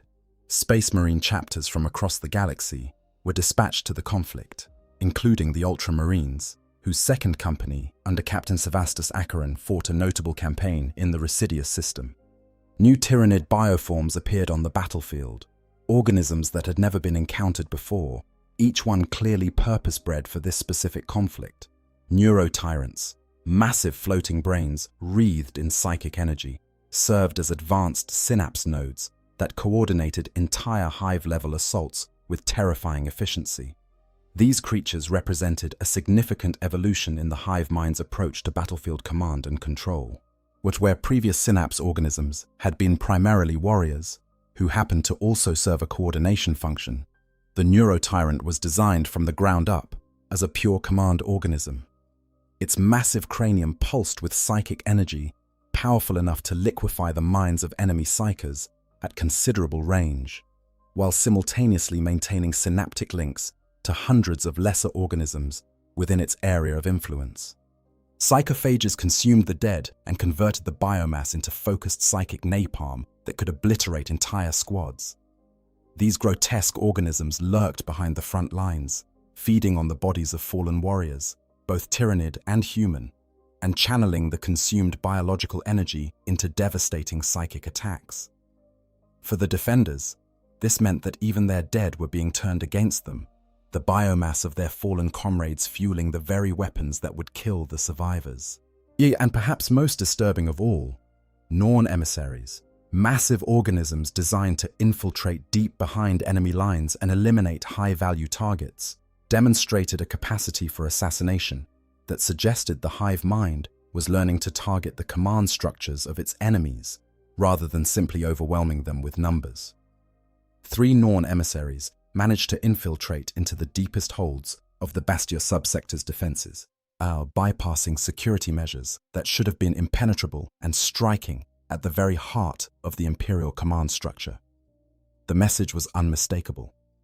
The hive mind understood how human hierarchies worked, and it was developing bioforms specifically designed to decapitate those hierarchies. The fighting on individual worlds within the Fourth Tyrannic War has been described by veterans as different from previous Tyrannic wars in a fundamental way. Where Behemoth's assault had been characterized by mindless aggression and Kraken's by speed and misdirection, Leviathan's new tendrils displayed a combination of strategic cunning and tactical patience that bordered on unnerving. Hive fleets would deliberately withdraw from worlds they could have taken, only to appear at a more strategically important target days later. Feints were employed with a sophistication that rivaled the best human strategists.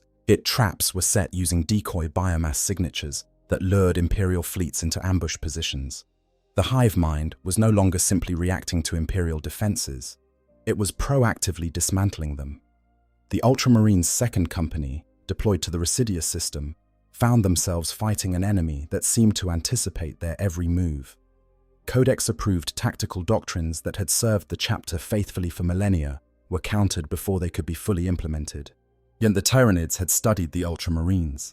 They knew their tendencies, their preferences, their likely responses to specific tactical situations. Captain Acheran was forced to improvise, abandoning established doctrine and developing new approaches on the fly, a process that would have horrified the purists within the chapter, but was necessary for survival. As of the current state of the law, the Fourth Tyrannic War is ongoing. The Imperium has achieved local victories, turning back individual tendrils and defending key worlds, but the overall strategic picture remains grim. Leviathan is not being defeated, it is being slowed, and every delay simply gives the hive mind more time to analyze, adapt, and develop new countermeasures. More troubling still are the reports from reconnaissance forces operating on the deep flanks of the invasion. Imperial scouts pushing beyond the visible boundaries of the hive fleet's tendrils have begun reporting something that defies easy explanation. Something vast, something that the available intelligence assets cannot fully characterize, lurking in the distant void behind the advancing tendrils. Whether this is the main body of Hive Fleet Leviathan, the bulk of the Tyranid species that has not yet entered the galaxy, or something else entirely remains to be determined. But the implications are clear. What the galaxy has faced so far, the 3 Tyrannic wars, the billions of casualties, the dozens of worlds consumed, the apocalyptic battles that have tested the limits of every faction's military capability, all of that may have been nothing more than the vanguard, the scouting force, the first taste. The main course has not yet arrived. We have covered a tremendous amount of ground in this exploration of the Tyranid species, from their origins in the intergalactic void to their devastating arrival in the Milky Way, from the biological mechanisms that make them such an overwhelming threat to the strategic intelligence that guides their campaigns of consumption. But we have not yet fully addressed the central question that we started with, the question that gives this exploration its title and its urgency. What did the Tyranids find in the void? The honest answer is that we do not entirely know.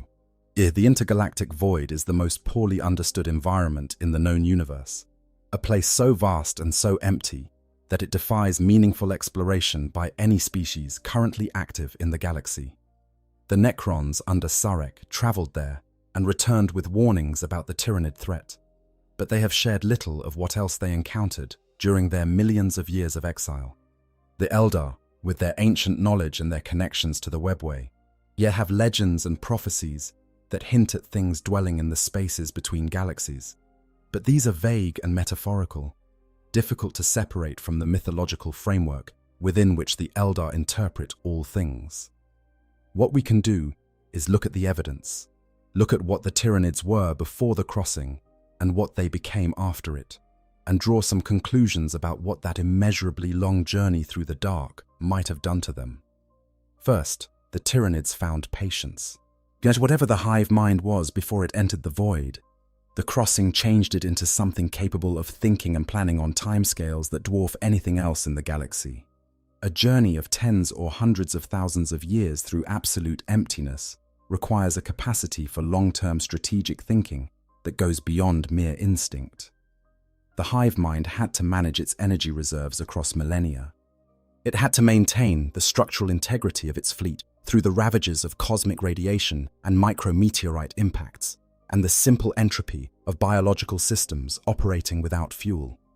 It had to keep some portion of its vast consciousness active and alert, monitoring the void for signals, for gravitational anomalies, for anything that might indicate the presence of a new feeding ground. This patience is evident in every aspect of the Tyranids' behavior within the galaxy. And the Genestealer cults that spend centuries infiltrating a world before activating, the multiple hive fleets that approach from different directions, each one probing and testing and learning before the next arrives. The tactical evolution from Behemoth's blunt assault to Kraken's multi-vector probes to Leviathan's sophisticated strategic approach.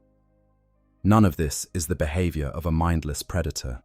This is the behavior of an intelligence that has learned through millions of years of practice and to think very, very far ahead.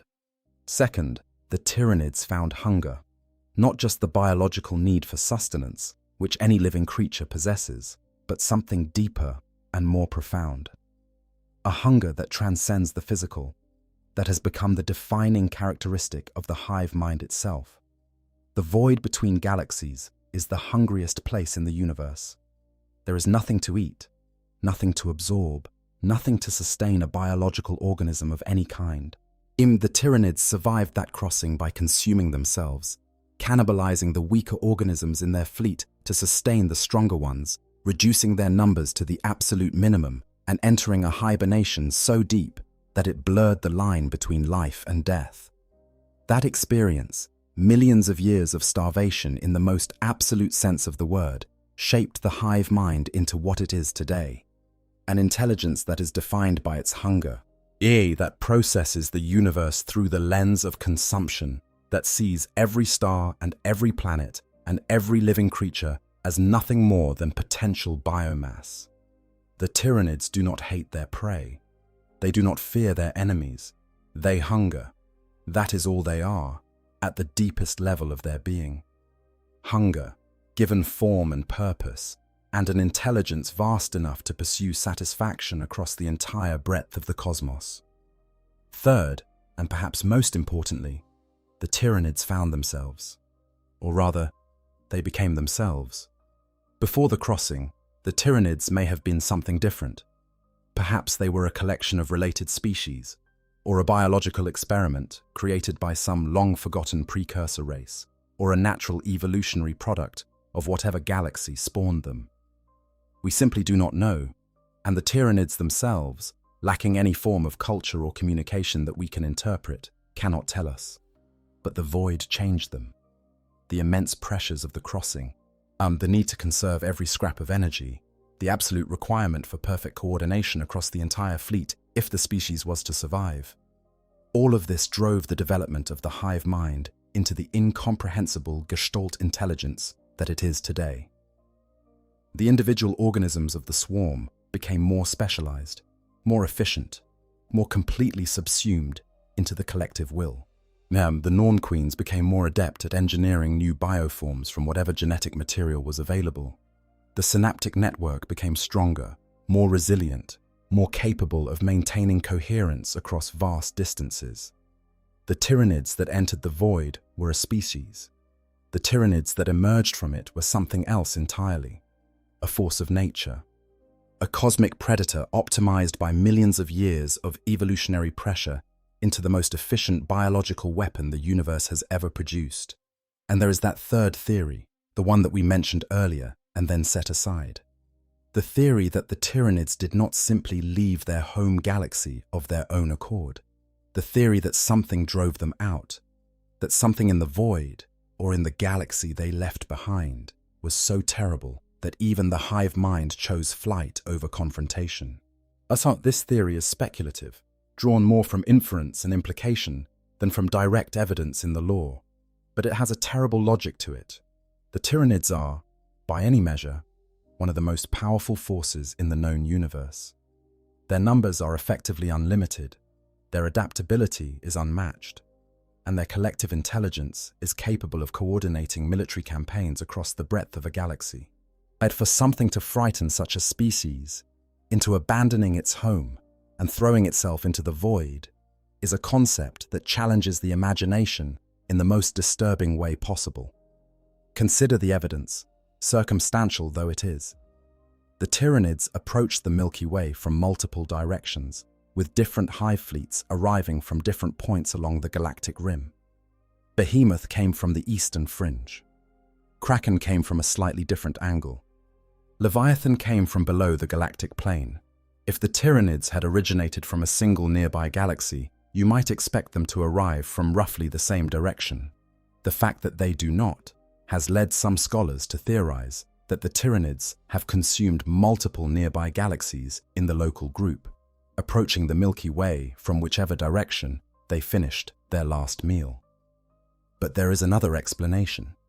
If the Tyranids are fleeing from something, if the multiple approach vectors could represent the dispersal pattern of a species that is trying to make itself a difficult target. Scatter, spread out, approach from every direction simultaneously so that whatever is pursuing you cannot concentrate its forces against a single point. It is the same strategy that a school of fish uses when a predator strikes, breaking apart in every direction to maximize the chances that at least some of the school will survive. Is the hive mind scared? Or can something like the hive mind even experience fear? These are questions that push the boundaries of what we can reasonably speculate about, but they are worth asking. The hive mind's behavior within the Milky Way is consistent with a species that is driven by more than simple hunger. The speed of the invasion, the willingness to throw enormous numbers of organisms into battles that offer relatively little biomass return, is the increasingly sophisticated strategies being deployed with each successive hive fleet. All of it suggests an urgency that goes beyond mere feeding. If the Tyranids are simply looking for their next meal, they have all the time in the universe. They could approach slowly, carefully, consuming the galaxy one system at a time over the course of millennia. Instead, they are escalating. Each new hive fleet is larger and more aggressive than the last. Or the Fourth Tyrannic War represents the most intense and sustained assault yet. The hive mind is pushing hard, as if it is trying to consume the galaxy as quickly as possible and move on. Move on to where? And why the rush?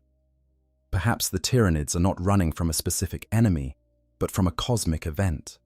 A galactic-scale disaster in their home galaxy, a supermassive black hole that is slowly consuming everything around it. A cascade of supernovae that is sterilizing entire stellar regions. It is some cataclysm so vast that even the hive mind's resources are insufficient to survive it.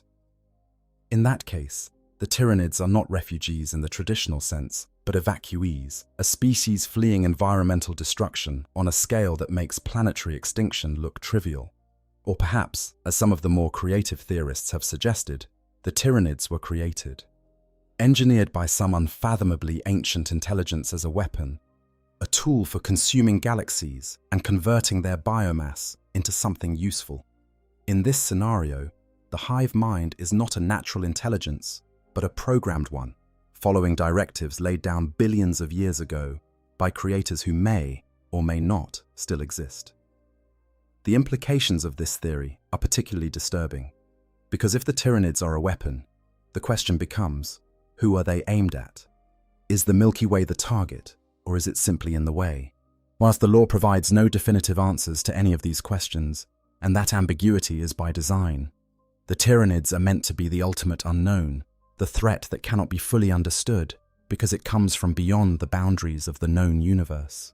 They are the darkness at the edge of the map, the monster in the deep water, the thing that lurks at the periphery of comprehension and refuses to step fully into the light. What we do know is this: what the Tyranids found in the void, whatever it was, shaped them into the most dangerous species the galaxy has ever encountered. They crossed the impossible distance between galaxies. They survived millions of years of starvation and isolation. They arrived on the doorstep of the Milky Way with a hunger that has already consumed worlds beyond counting, and they show no sign of slowing down. What could be worse than the Tyranids? What could be more relentless, more consuming, more utterly alien? While the lore does not provide a definitive answer, and perhaps that is the point. The horror of the unknown is often more effective than the horror of the revealed. The empty space on the map, labelled only with the ancient cartographer's warning, beyond this point there be monsters. If something is chasing the Tyranids, it has not yet made itself known within the Milky Way. But the galaxy is a very large place, and the void beyond it is larger still, as there is room in that darkness for things that even the hive mind cannot contemplate without flinching. And if the Tyranids are, in some sense, refugees, driven from their home by a force they could not overcome, then the galaxy faces a double threat of unimaginable proportions. Not just the swarm itself, which is already more than any single faction can handle, but whatever is following behind it. Whatever drove the great devourer to devour across the entire breadth of the cosmos rather than stand and fight. The void does not answer our questions. The void keeps its secrets, as it has always done. But the evidence suggests that what the Tyranids found out there in the dark between galaxies was nothing less than themselves, refined by millions of years of desperate survival into the ultimate predator. And they brought that knowledge, that hunger, that terrible perfection, with them when they came to our galaxy. The defenders of the Milky Way face a threat unlike anything in their history. Not a rival empire, not a hostile god, not a corrupted fallen brother. A living extinction event. A species that has survived the void between galaxies and emerged from it stronger, hungrier, and more patient than anything the galaxy has ever known. The Tyranids are coming, not in the future tense. They are here. They have been here for centuries. And what we have seen so far is only the beginning. The main body of the hive fleet is still out there in the void, still approaching, still drawn by the psychic beacon of the Astronomicon, like a predator following the scent of blood. And the void behind them, the darkness from which they emerged, it is still there, still silent, still hiding whatever secrets it holds. In the grim darkness of the far future, there is only war. But beyond the war, beyond the galaxy, at beyond the farthest reach of any species exploration, there is something else. Something that drove the Tyranids into the arms of the Milky Way. Something that waits in the dark between stars with a patience that makes even the hive mind seem hasty. And if the galaxy cannot stop the Tyranids, if the combined might of every faction, every species, every warrior and weapon and battleship and bolter round in the Milky Way is not enough to hold back the swarm, then whatever sent the Tyranids running will eventually arrive here too, and by then there may be nothing left to fight it with. Sleep well tonight, everyone. And if you find yourself staring up at the night sky, at the dark patches between the stars where no light shines, remember that the darkness is not truly empty. Something is watching, something is waiting, and it is very, very hungry. And if you enjoyed this journey into the void, and you want more deep explorations of the darkest corners of the Warhammer 40,000 universe, take a moment to hit that like button and subscribe to the channel. Every single like and every single subscription helps this channel grow and lets me keep making content like this for you. Share this with a friend who you think needs to hear about what lurks between the galaxies. Drop a comment below and let me know what you think the Tyranids found in the void, and whether you believe something even worse might be following them. Until next time, keep your eyes on the stars, and try not to think too hard about what might be looking back. I hope you guys enjoyed the story. Make sure to hit the subscribe, like, share button, whatever you want. Give me some feedback if there's any, and yeah, sleep well.